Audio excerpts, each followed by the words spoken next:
Salut la team, j'espère que vous allez bien. Aujourd'hui, je te retrouve dans une petite vidéo. On va parler de quoi? Une question qui revient assez souvent. Mieux vaut-il faire ses travaux soi-même ou les faire par un professionnel? On va essayer un petit peu de lister avantages, inconvénients. C'est une discussion qui revient souvent que j'ai avec Manu et on n'a pas vraiment le même point de vue. Mais je vais essayer de dedans te développer. Souvent, la première croyance qu'on peut avoir, c'est que le fait de faire ses travaux soi-même, eh bien, ça revient moins cher. Tu vas voir que je vais te faire une petite étude de cas et qu'il y a certains paramètres qu'il faut prendre en compte et ça ne revient pas forcément moins cher. Donc, si tu veux, on va essayer de lister les avantages à faire soi-même ou à faire par un pro. Alors, si tu veux, on va commencer par les avantages à faire soi-même.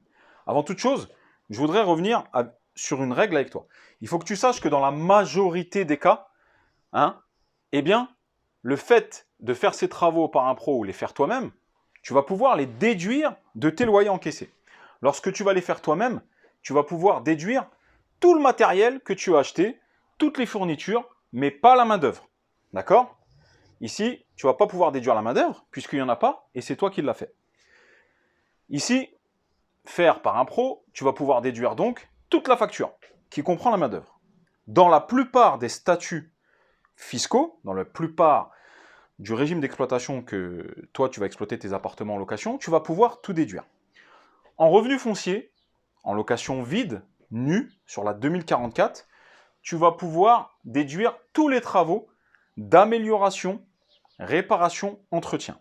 Tu ne vas pas pouvoir déduire sur ta 2044 les travaux d'agrandissement ou de modification de surface. Donc ça, il faut que tu le saches. Par contre, ces travaux d'agrandissement et de modification de surface seront déductibles si tu fais une éventuelle plus-value. Dans tous les autres statuts, d'accord, LMNP, LMP, SCI-LIS, eh bien ici, tu vas pouvoir déduire tous les travaux. Même agrandissement, modification de surface et tout, tu vas pouvoir les amortir. D'accord? Donc si tu ne sais pas c'est quoi amortir, regarde, j'ai fait des vidéos précédentes qui expliquent le principe, le système de cet amortissement. D'accord? C'est-à-dire qu'on va prendre la valeur, on va les amortir sur plusieurs années. Donc ça, c'est une première chose à rappeler. Quel est le premier avantage que j'y vois à faire ces travaux soi-même? C'est un avantage qui n'est pas forcément vrai, mais on va le noter quand même. C'est que ça revient moins cher. D'accord? Donc, qui dit moins cher, moins de trésorerie à débloquer. Quel est le deuxième avantage que j'y vois? Eh bien, c'est le fait que tu apprends. D'accord? Tu apprends sur le terrain et du coup, tu acquiers une expérience pour pouvoir réaliser des travaux. Ce qui fait que, par exemple, si tu sais faire, eh bien, tu vas beaucoup moins stresser que quelqu'un comme moi qui ne sait rien faire, dès lors qu'un locataire t'appelle et te dit il y a un ballon d'eau chaude, ou il y a un petit problème électrique, il y a un disjoncteur à changer, ou des radiateurs qui sont tombés et tout. Vu que tu sais faire et que tu as acquis de l'expérience, tu vas moins stresser puisque tu sais que tu vas agir très vite pour faire. Dans mon cas, eh bien moi, du coup, ici, j'ai un peu plus de stress parce que du coup, il faut planifier l'intervention, etc. Ça génère du stress pour le locataire qui doit attendre, etc. Voilà, moi, j'aime bien agir le plus vite possible, mais parfois, eh bien, mon artisan est en plein sur un chantier, il n'a pas fini et on ne peut pas laisser comme ça, donc le locataire ici attend. Alors que si tu sais faire tout seul, tu peux intervenir très vite, ça génère moins de stress. L'avantage aussi, comme je te dis, c'est que souvent, on pense que ça revient moins cher, donc ça engage moins de trésorerie. Et parfois, pour des profils un peu débutants et qui n'ont pas encore de la trésorerie, eh bien, ça peut être un avantage de sortir moins de trésorerie, puisque je te le dis tout le temps, la trésorerie de secours est un critère indispensable. Donc, on peut le noter comme un avantage ici, même si à la fin, tu verras dans le cas concret que je vais faire que parfois, ça ne revient pas moins cher. Voilà les avantages que je vois à faire tout seul. Si tu en vois d'autres, dis-les-moi en commentaire. Les inconvénients que je vois, qu'est-ce que ça peut être? Une perte de temps. Et on va y revenir après. Puisque faire ces travaux tout seul, c'est une perte de temps entre les allers-retours aux grandes surfaces de bricolage, etc. Pour moi, il y a une perte de temps évidente à faire seul. Il y a aussi le fait de pouvoir recommencer. Peut-être qu'on s'est trompé. Peut-être que si tu n'es pas professionnel, faire tout seul, tu apprends sur le terrain et tu peux également te tromper. Donc, parfois, on refait. Un bon professionnel, il fera toujours mieux que toi. C'est comme ça. Maintenant, si tu veux, on va passer du côté pro. Ça, ici, c'est moi qui préfère faire. Ici, c'est Manu. Alors, les avantages que je vois à faire. Gain de temps. D'accord? On a une garantie. Lorsque tu as un bon entrepreneur, eh bien, tu as une garantie décennale ou autre selon les travaux que tu fais. Également, lorsqu'on a ici une facture, on va pouvoir négocier plus facilement avec la banque du différé pour pouvoir effectuer ces travaux. Qu'est-ce que c'est du différé? Eh bien, c'est que tu vas pouvoir reporter tes mensualités de façon à bloquer ton prêt en expliquant à ton banquier que tu fais des travaux. Et du coup, ici, selon le différé que tu choisis, partiel ou total, soit tu n'auras rien à payer, zéro. Enfin, quand je dis zéro, tu as l'assurance emprunteur quand même à régler. Soit de l'autre côté, tu n'auras juste la partie intérêt à payer. D'accord? Ça, c'est un bon levier lorsqu'on veut faire des travaux, qu'on n'a pas forcément la trésorerie. C'est de dire à son banquier qu'on fait un différé pour effectuer les travaux. On va revenir du côté particulier. L'inconvénient que j'y vois aussi, c'est qu'ici, le temps que tu mets à réaliser les travaux, parce que souvent tu travailles, etc., et tu vas aller sur tes week-ends, eh bien, finalement, c'est une perte de loyer. Puisque tant que c'est pas fait, c'est une perte de loyer. Prenons le cas de Manu, d'accord, qui a fait ses travaux. Manu, je te passe le bonjour. L'appartement de Cergy-Pontoise, on avait fait une vidéo dessus, où Manu, alors effectivement, il y a eu le coronavirus et tout, mais il a commencé au mois d'août et il a fini au mois de mai. D'accord? On est sur quasiment 8 mois. D'accord? 8 mois à pas encaisser de loyer. Effectivement, il y avait le coronavirus, etc. Donc, on va faire une pondération si tu veux et tu verras à la fin qu'on va faire des calculs.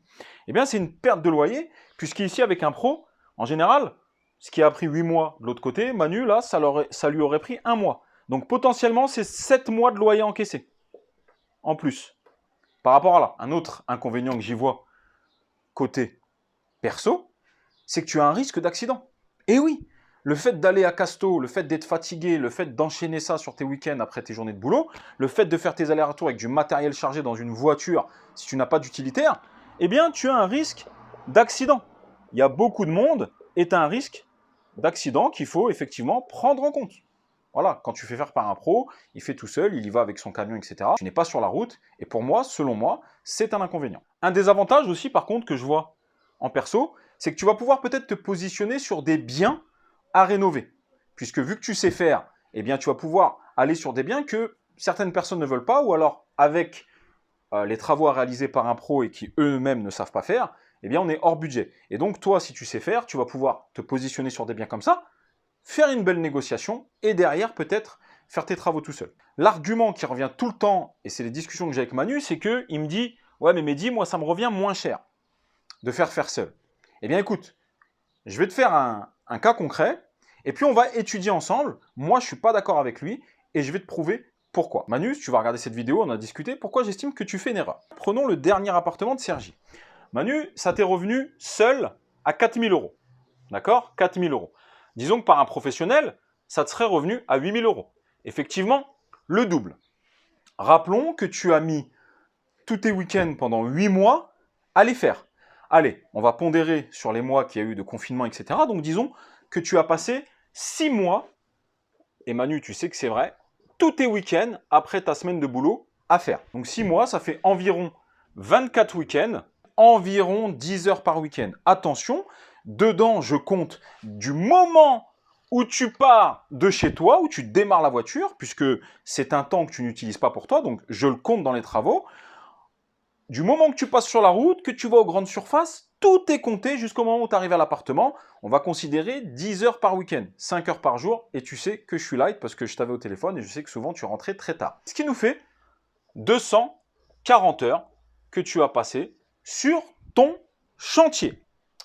Donc effectivement, tu as économisé 4 000 € de main d'œuvre, etc. par rapport à un professionnel. Mais tu as passé 240 heures sur le chantier. Manu a une TMI à 41%. Voilà, c'est une TMI élevée, mais tu pourras faire, toi qui me regarde, le calcul, parce qu'il faut que tu prennes en compte ce genre de calcul pour voir si c'est intéressant de faire par un pro ou faire tout seul. C'est une TMI élevée, et du coup, pour moi, c'est encore moins rentable. Nous allons calculer ensemble. S'il avait fait faire par un pro, eh bien, les 8 000 € de travaux auraient effacé les 8 000 € de loyer. D'accord? Donc, il aurait eu un résultat à zéro. Lorsqu'il a fait tout seul, ça lui est revenu à 4 000 €. Effectivement, il a économisé 4 000 €.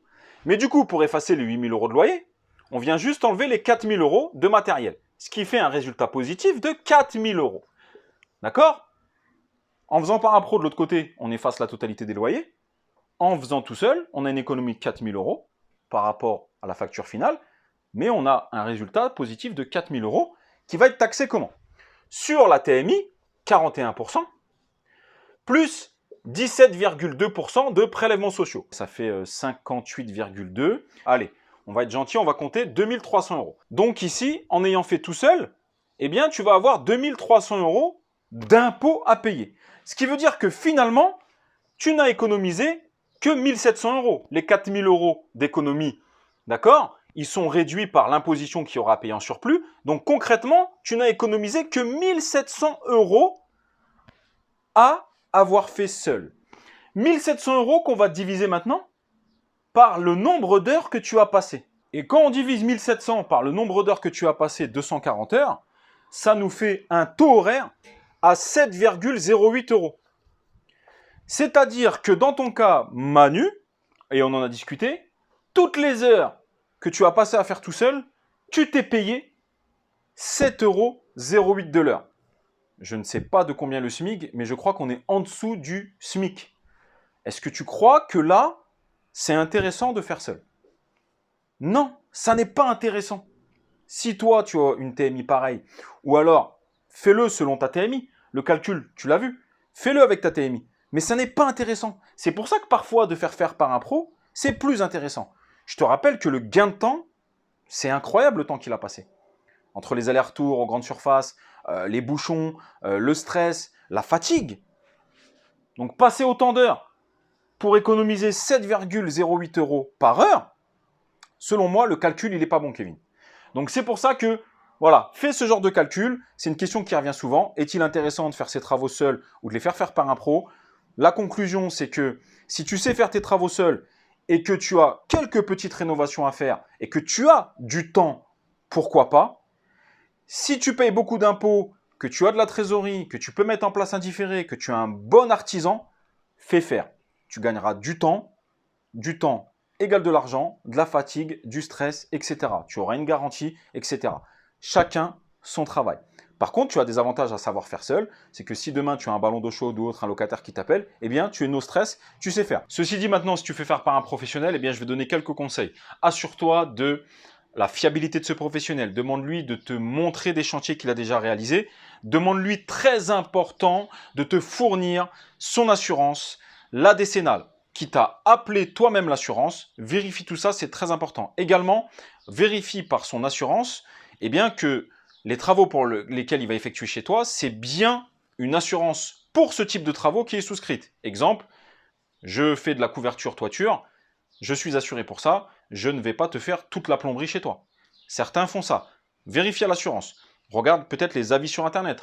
Ne prends pas forcément un artisan qui vient tout juste de démarrer. Même s'il faut donner la chance à tout le monde, je préfère payer un peu plus cher, sachant que je vais le déduire, sur un artisan qui a déjà, voilà, rubis sur ongle et qui a déjà une bonne notoriété. Également, tu peux trouver sa société très facilement aujourd'hui sur Internet et vérifie si son code APE correspond bien à son activité. Encore une fois, exemple, plombier, eh bien lorsque tu vérifies, c'est marqué charpente toiture, là c'est un signe qui doit t'alerter. Voilà, c'est la réflexion un peu que je voulais avoir dans cette vidéo. Souvent, est-il plus intéressant de faire ses travaux soi-même ou de faire faire? Selon moi, dans la majorité des cas, c'est plus intéressant de faire faire. D'où l'importance d'avoir une trésorerie de secours, toi jeune investisseur qui me regarde, débutant investisseur, et une trésorerie de secours.